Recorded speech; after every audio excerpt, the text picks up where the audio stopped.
There are certain passages in the Law of One material that almost everyone talks about: Atlantis, the pyramids, harvest, wanderers, UFOs.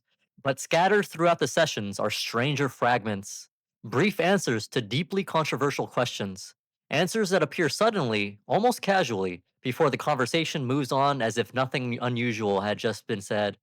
And some of those answers are so unexpected that many readers either ignore them entirely or quietly pretend they were never there, which is understandable. Because it's one thing to discuss meditation, consciousness, and spiritual evolution. It's another thing entirely to suddenly encounter discussions about an alleged meeting between extraterrestrials and President Eisenhower, mysterious cattle mutilations across rural America, or metaphysical explanations for homosexuality. At that point, even longtime readers tend to pause and say, wait, what? And to be fair, that's probably the correct response. Because regardless of whether someone believes the law of one material is profound spiritual philosophy, psychological symbolism, elaborate fiction, or genuine contact, some of its statements are undeniably strange. Not metaphorically strange, literally strange. And tonight's episode is not about proving any of these claims. It's not about convincing anyone that secret meetings occurred beneath military bases, that multidimensional entities roamed the countryside, or that Raw had somehow solved human sexuality in 6 paragraphs. Humanity has struggled to explain itself for thousands of years. A trance speaking social memory complex probably wasn't going to wrap it all up before lunch. Instead, this episode is about something simpler. We're going to examine 3 unusual topics directly addressed in the Law of One material, and calmly explore the historical background behind each phenomenon, what Raw specifically said about them, and the deeper metaphysical framework those answers appear to emerge from. Because whether one accepts the material or not, the responses themselves are fascinating, and perhaps more importantly, they reveal something about the worldview behind the Law of One. A worldview in which consciousness shapes reality, thought itself can become form, identity may extend across multiple incarnations, and humanity exists within a far stranger universe than it normally assumes. So tonight, we examine the Eisenhower meeting, cattle mutilations, and homosexuality through the lens of the Law of One. Yes, this may be the only episode on YouTube where all 3 of those subjects appear in the same sentence without immediately triggering a government investigation. In the early 1950s, a rumor began quietly circulating through American UFO culture. A rumor so persistent, so bizarre, that decades later it would become one of the foundational legends of modern extraterrestrial conspiracy theory. The story claimed that President Dwight D. Eisenhower had secretly met with non human beings, not metaphorically, not spiritually, but physically. According to the legend, sometime in 1954, Eisenhower disappeared during a trip to Palm Springs, California. The official explanation was simple: the president had suffered a dental emergency. But almost immediately, alternative explanations began emerging. Some claim Eisenhower had been transported to Edwards Air Force Base. Others claim he had met with extraterrestrials underground. Over time, the story evolved into dozens of competing versions: benevolent Nordic beings, greys, secret treaties, technology exchanges, warnings about nuclear weapons, agreements involving human abductions, and covert relationships between governments and non human intelligences. Like most UFO mythology, the story became increasingly difficult to separate from embellishment. No hard evidence ever emerged, no photographs, no documents verified conclusively, no official confirmation, and yet, the story never died. In part because the 1950s truly were a strange period in American history. The Cold War had begun, nuclear fear was spreading rapidly, reports of unidentified aerial phenomena were increasing. The famous Washington, D.C. UFO incidents occurred in 1952. Project Blue Book was active. Military intelligence agencies were quietly investigating sightings behind closed doors. And culturally, America was entering an era where the possibility of extraterrestrial life no longer felt entirely impossible, especially after World War II. Humanity had just witnessed radar, rockets, jet propulsion, and atomic weapons emerge almost overnight. Technology itself suddenly felt alien. One year you're listening to big band music, the next year humanity has invented weapons capable of deleting cities. Fairly unsettling progression, honestly. Within that atmosphere, stories about secret contact flourished. Most researchers dismiss the Eisenhower meeting story entirely. Others argue fragments of truth may exist buried beneath decades of exaggeration. But what makes this story especially unusual is that the Law of One material directly addresses it. During session 24, Don Elkins asks Ra a remarkably straightforward question: I would really be interested to know if Dwight Eisenhower met with either the Confederation or the Orion Group during the 1950s. And surprisingly, Raw answers yes, but not in the way most conspiracy theories describe. Raw says, the one of which you speak met through thought forms which are indistinguishable from third density. That sentence alone is deeply strange, because according to Ra, the beings Eisenhower encountered were not necessarily physical extraterrestrials in spacecraft, but thought forms. Manifestations capable of appearing fully physical, entities indistinguishable from ordinary third density beings. And according to Ra, the meeting itself was essentially a test. Ra describes Eisenhower as an extremely positively oriented and simple congenial person with no significant distortions toward power, which is an unexpectedly warm description of a sitting US president, especially from an alleged sixth density social memory complex.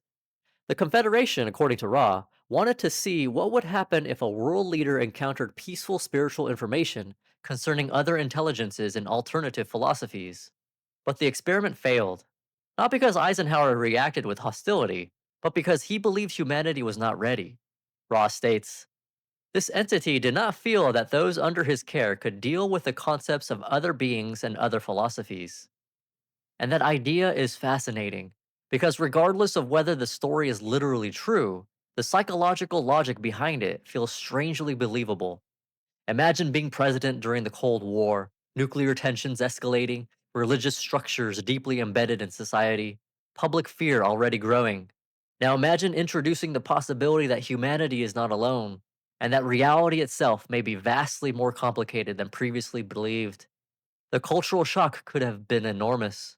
Raw continues. Thus, an agreement reached then allowed him to go his way, ourselves to do likewise. And then comes one of the most important lines in the passage.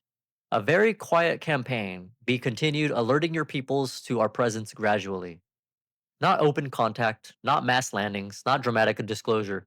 A slow acclimation process, which, interestingly enough, mirrors exactly how UFO culture developed historically. Not through one undeniable global event, but through decades of sightings, rumors, films, leaks, speculation, ridicule, documentaries, government denials, and recurring uncertainty. Just enough ambiguity to keep the subject alive, but never enough certainty to force consensus. And then Ross says something even more intriguing. Events have overtaken this plan, meaning whatever gradual disclosure process may have once been intended no longer unfolded as expected. And Raw never fully explains why. I want to go ahead and put the quote in its entirety here. The one of which you speak met with thought forms which are indistinguishable from third density. This was a test. We, the Confederation, wished to see what would occur if this extremely positively oriented and simple congenial person with no significant distortions towards power happened across peaceful information and the possibilities which might append therefrom. We discovered that this entity did not feel that those under his care could deal with the concepts of other beings and other philosophies.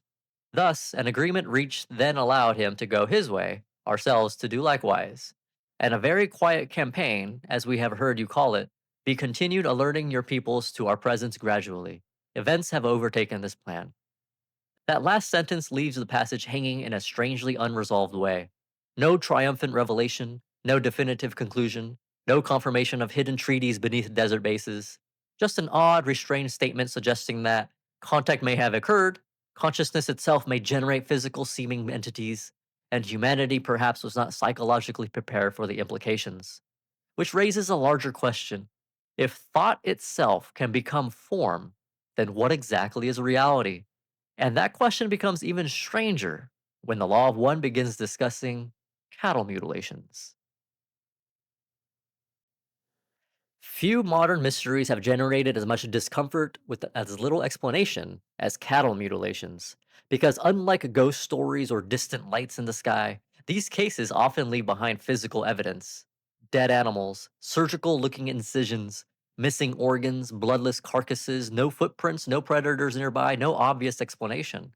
And for decades, ranchers across the United States, particularly throughout the American West, have reported incidents that seem deeply abnormal. The phenomenon gained national attention during the 1970s. Colorado, New Mexico, Montana, Wyoming, Nebraska. Again and again, livestock were discovered under bizarre conditions. tongues removed, eyes missing, reproductive organs excised, circular cuts described as unnaturally precise. In some reports, witnesses claimed scavengers refused to approach the carcasses. Others claimed helicopters were seen in remote areas shortly before discoveries were made. As expected, theories exploded almost immediately. Some blamed secret military experiments, others suggested cult activity, predators, government radiation testing, extraterrestrials, biological sampling programs, and over time, cattle mutilations became permanently absorbed into the UFO folklore because the details often felt too strange, too clinical, too intentional. Nature usually doesn't look like it arrived carrying surgical equipment and a classified security clearance.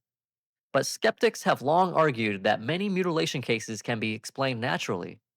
Predators and scavengers often target soft tissue first: eyes, tongues, organs, and rectal tissue. Decomposition can also create the appearance of clean cuts due to skin splitting and tissue contraction. And importantly, human beings are exceptionally good at detecting patterns, especially frightening ones. A mysterious death in isolation can quickly become a supernatural narrative.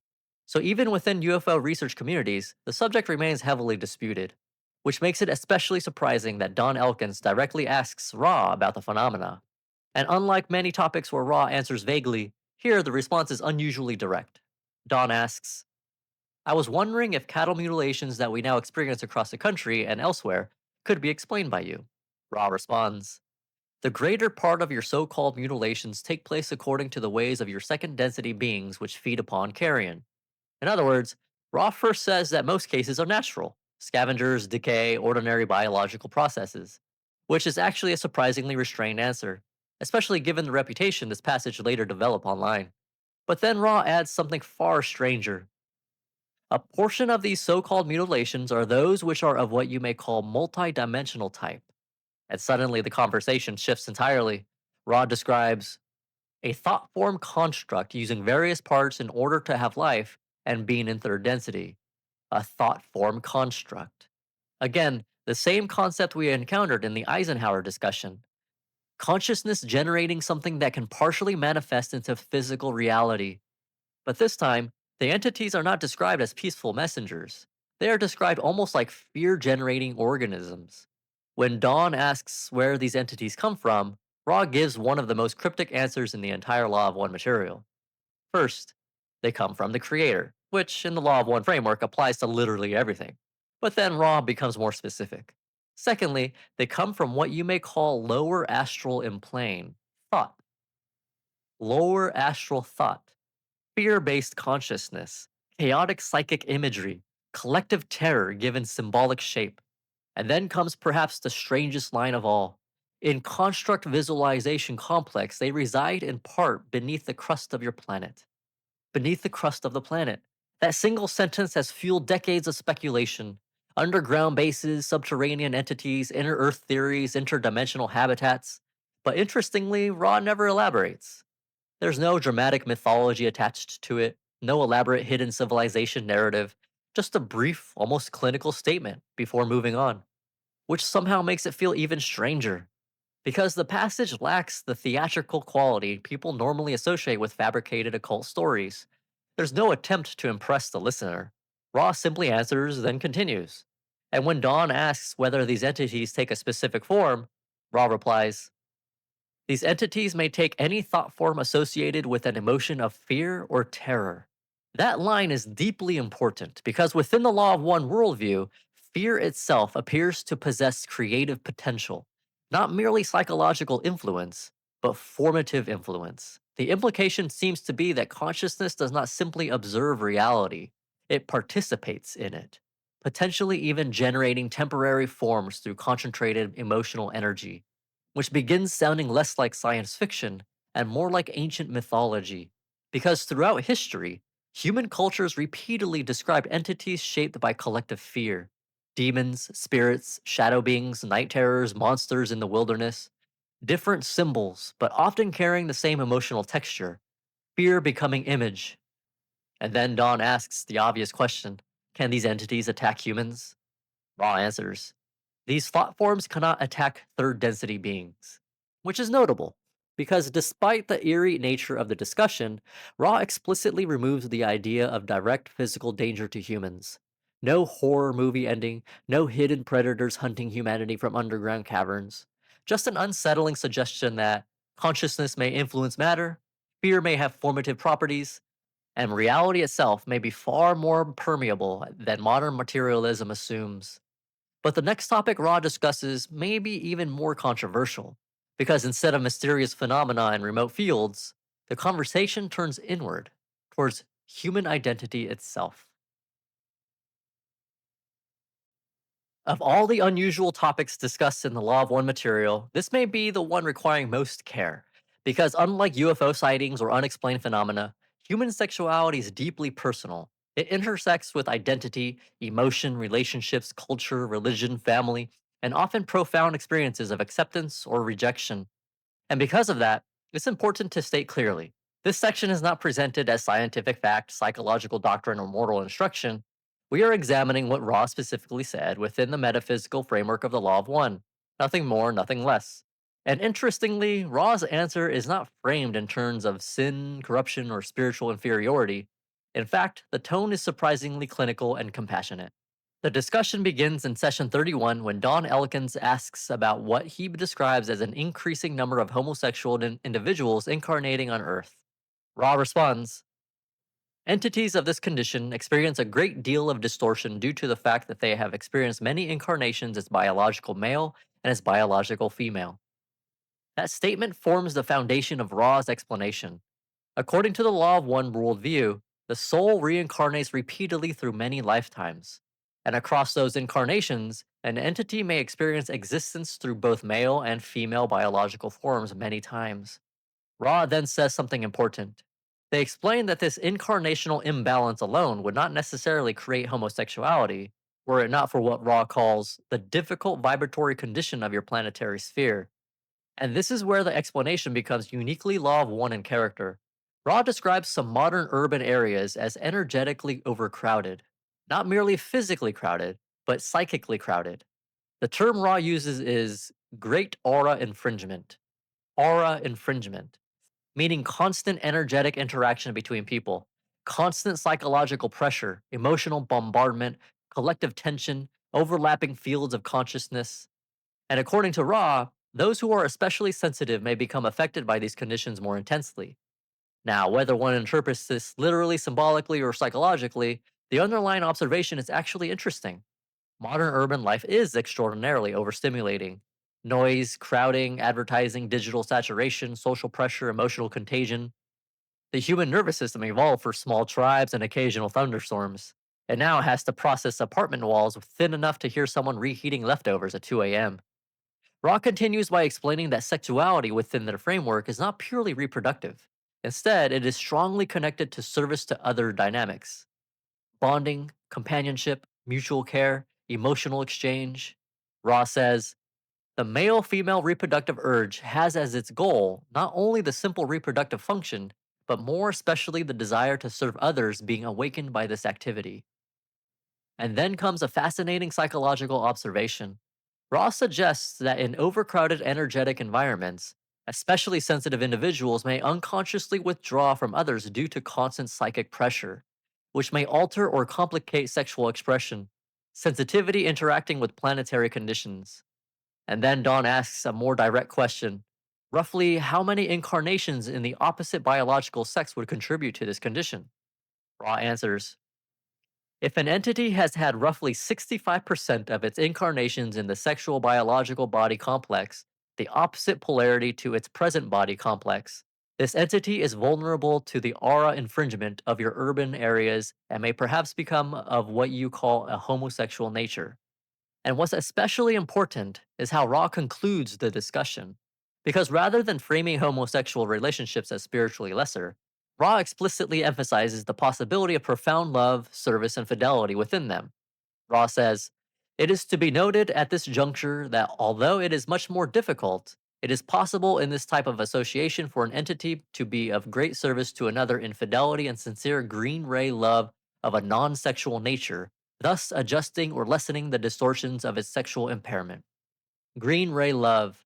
Within the law of one system, green ray corresponds to the heart center compassion, acceptance, empathy, and unconditional love. Throughout the material, Ra repeatedly returns to the same central principle. Consciousness evolves through love, understanding, and service to others, not through rigid social categories, not through judgment, not through purity systems. And perhaps that's the deeper point here. The law of one does not appear interested in dividing humanity into acceptable and unacceptable identities. Instead, it views every person as a soul navigating distortion, confusion, catalyst, relationship, loneliness, love, and self discovery across many lifetimes. Messy, complicated, often painful, but ultimately unified. And whether one accepts Ra's explanation or not, the broader message remains surprisingly human. Treat each other with compassion, because everyone here is trying to remember who they are, while carrying experiences far older than they realize. What makes the law of one material so difficult to categorize is that it refuses to stay safely inside a single subject. One moment it discusses meditation and spiritual balance, the next, it casually references presidential contact events, fear generating thought forms, or incarnational explanations for human sexuality. And regardless of whether one believes any of it literally, the worldview behind the material is remarkably consistent. Reality, according to Ra, is not fundamentally physical, it is conscious. Matter emerges from consciousness. Identity extends beyond a single lifetime. Thought influences form. Emotion carries creative force. Fear has consequence. Love has consequence. Even the self you believe yourself to be may only be a temporary expression of something much larger. That is the recurring theme beneath nearly every law of one discussion. Not aliens, not conspiracies, not paranormal phenomena, consciousness. And perhaps that's why these strange passages continue fascinating readers decades later. Because even when the claims sound bizarre, they're presented within a strangely coherent metaphysical framework. A framework in which an extraterrestrial contact event becomes a lesson about humanity's readiness. Cattle mutilations become a discussion about fear and thought forms, and sexuality becomes part of a much larger journey of incarnational experience and emotional service to others. Everything connects back to consciousness, to vibration, to polarity, to evolution. And notably, Ra rarely presents humanity as evil. Confused? Yes. Fearful? Certainly. Spiritually asleep? Often. But not damned. The Law of One repeatedly frames human beings as souls progressing, learning, forgetting, repeating, seeking, trying, often clumsily, to love each other while carrying immense distortion and confusion, which may actually explain why the material resonates so strongly with some people. Not because every statement can be verified, but because beneath the strange cosmology, there's a persistent undercurrent of compassion, even in its strangest moments. And maybe that's the real reason these passages remain memorable, because they force the reader into an unusual position. You may reject the material entirely. You may view it as mythology, psychological symbolism, channeled imagination, or authentic metaphysical contact. But regardless, you're left confronting ideas that challenge ordinary assumptions about reality itself. What is consciousness? What creates identity? Can thought influence matter? How much of human experience originates internally? And how much emerges from collective fields we barely understand? And perhaps most unsettling of all, what if reality is not nearly as solid as we think it is? What if civilization itself exists inside layers of unseen psychological and spiritual interaction occurring constantly beneath ordinary life?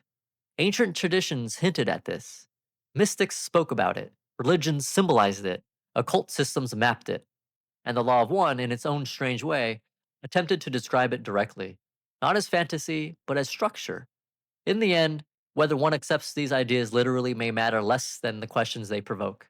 Because sometimes the value of philosophy is not that it provides final answers, but that it forces us to reconsider the limits of our current ones. And perhaps that is the most important lens through which to view material like this. Not blind belief, not automatic dismissal, but careful examination, curiosity balanced with discernment, and openness to possibility without surrendering critical thought. And maybe, in a universe this strange, that balance is exactly what humanity needs most. Thank you for watching or listening. I wish you all love, light, peace, and joy. Take care.